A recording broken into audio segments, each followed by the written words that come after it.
E aí galera, eu sou o Marcos. Eu sou o Renan. Meu nome é Anderson. E nós somos Interação Geek. Ele vai fazer a introdução, vai.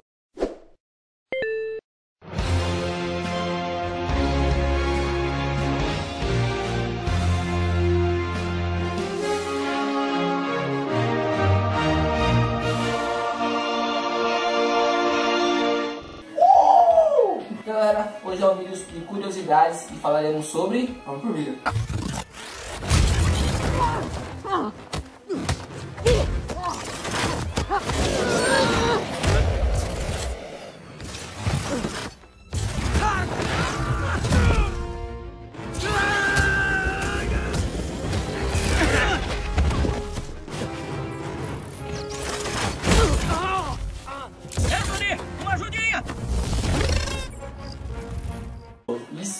Isso, participante dos Vingadores, sendo um dos mais inteligentes desse universo Marvel. Então vamos começar falando sobre ele. Quem era Hank Pym? Hank Pym, ele era um gênio cientista que inventou as partículas Pym, que reduziam o seu tamanho e tanto o tamanho das outras coisas.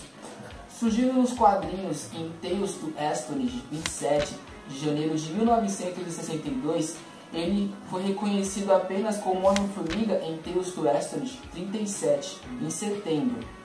O Homem-Formiga ele se tornou um herói após os soviéticos tentarem roubar uma fórmula anti-radiação que o governo havia encomendado para ele.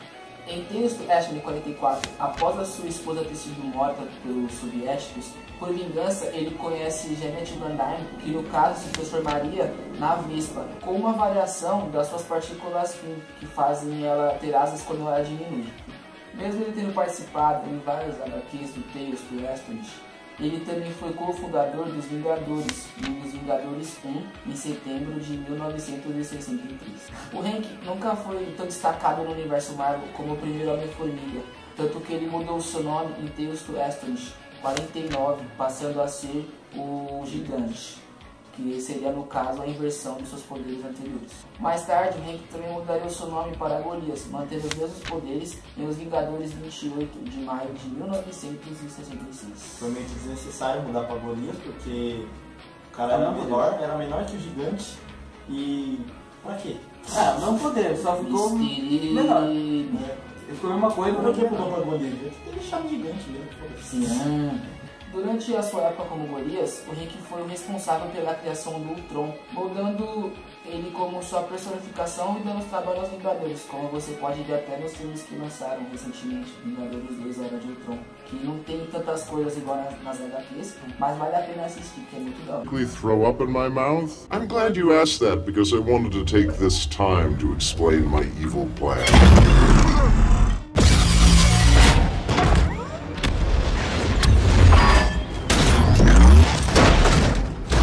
Na verdade é o Stark que sai no filme é o Stark e o Hulk, né? O Banner. Eles criam o Tron, mas na verdade na história mesmo foi o Homem-Formiga. E eles fizeram isso também porque, como o Homem-Formiga foi lançado depois, eles deram até uma explicação falando que o Hank estaria velho. Em Os Vingadores 59, ele passa a ser chamado não mais como Golias nem como Gigante, ele vira o Jaqueta Amarela, com um surto que ele teve de raiva, um surto de nervos. Tanto é que depois, no quadrinho seguinte, ele se casa com a Janet Van Dyne, que é a Vespa. E ela foi uma das personagens que teve dos momentos mais marcantes no universo Marvel, que quando ele estava nessa fase de nervo deles, nesse quadrinho seguinte, ele bate nela sem piedade alguma. Ele arrebenta com ela praticamente, e foi um dos quadrinhos bem marcantes por isso. Ele tinha uns surtos bem... Ele tinha vários surtos de nervos. E desses surtos de nervos, a maioria das vezes era porque as ideias dele, do Vingadores, não batiam. Isso acabava deixando ele meio que pressionado, sem saber o que seguir. Então acabou ele deixando ele com esses surtos e por isso foi um dos motivos por ter batido na Vespa. Quem viu o filme do Homem-Formiga percebeu que não era o Hank Homem-Formiga, era o Scott Lang. Isso porque no filme eles passam como o Homem-Formiga já se aposentou, o Hank já se aposentou, e aí ele passa o manto pro Scott Lang. No quadrinho acontece isso, mas no filme eles resolvem retratar essa parte. O Scott ele apareceu nos quadrinhos pela primeira vez em uma microponta em Os Vingadores 181 de 79. Ele só virou o segundo Homem-Formiga no mini arco que teve da Marvel Premiere 47-48 de abril e junho de 1979. Nessa história, o Scott, ele é um gênio da informática, ele acaba indo para o mundo do crime e é preso. E depois disso, quando ele sai reformado, ele vai cuidar da filha dele, Cassandra. E aí ele descobre que ela foi diagnosticada com uma doença que não tinha cura. Além de ter esses problemas com a filha, ele aumenta as suas dívidas e acaba descobrindo que tem um soro, um tratamento que conseguiria salvar a filha dele. Mas é muito caro, porque ele começa a querer roubar para conseguir pagar esse tratamento e as dívidas dele. E o primeiro lugar que ele vai roubar é a casa do Hank Pym. Ele rouba a roupa, o traje de Homem-Formiga e as partículas Pym. It's a suit. What?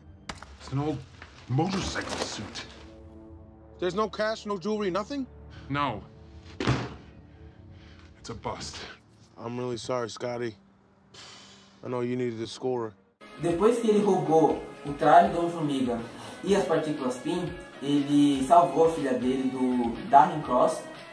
E quando o Jaqueta Amarela, né, Hank, descobriu isso, ele pediu para que o Scott continuasse como Homem-Formiga no lugar dele. E aí ele virou Homem-Formiga segundo. No final dos anos 80, o criador do Homem-Formiga, Stan Lee, ele queria fechar com a New Line Entertainment para fazer um filme do Homem-Formiga. Só que a New Line Entertainment, ela achou que seria meio que um plágio do filme que já existia que era Querida Encolher as Crianças, de 1989. Então eles acabaram não fazendo o filme por causa disso. Aí demorou mais de 2 décadas para ele criar o filme do Homem-Formiga. Na verdade, seria muito perto, lançar perto desse filme da Formiga, Querida Encolher as Crianças, né? Então ficaria muito próximo e o pessoal ia achar mesmo que era uma cópia. Então eles resolveram adiar, mas adiaram demais. O Capitão Hydra? Capitão Hydra, cara. Não. Eu sim, eu entendi a referência. Assim como o Capitão América, a tecnologia que surgiu o Homem-Formiga, ela veio em disputa entre os Estados Unidos e a União Soviética. Os nazistas queriam roubar o soro do Capitão América. No caso do Homem-Formiga, eram os soviéticos que queriam roubar a tecnologia do Homem-Formiga. Os soviéticos, eles acreditavam que essa fórmula era imunizante e radioativamente boa para eles. Logo depois ele luta atrás da cortina de ferro, conhecido como Camarada X. Mais tarde é revelado que a sua esposa húngara é assassinada por comunistas e que isso só intensifica essa batalha contra a cortina de ferro. No ano passado, 2015, dia 16 de julho, lançou o filme do Homem-Formiga. É muito bom vocês assistirem, é muito da hora, muito engraçado, ação pra caralho. Tem também o quadrinho da Guerra Civil, onde tem tanto o Scott quanto o Hank. Só que o Scott está do lado do Capitão América e o Hank está do lado do Homem de Ferro, como Jaqueta Amarela e o Scott como Homem-Formiga. Então vale a pena também procurar, dar uma vida. É isso aí, galera. Esse foi o vídeo de hoje. Espero que vocês tenham gostado. E não se esqueçam de se inscrever, dar like no vídeo e compartilhar. Compartilhar com seu pai, com a sua mãe, com o seu padre, com o velho, com o Ronaldinho Gaúcho que tá lá na sua casa no Vilar. Tem o Safadinho Baile aqui, ó, que é o... Chega aí, dá um salve. Pula aqui no produtor. Entra aqui no produtor. Falou. Beleza, galera. É isso aí. Até mais e até a próxima. Que é isso aqui? Eu tô com a mão assim, eu tô assim por quê?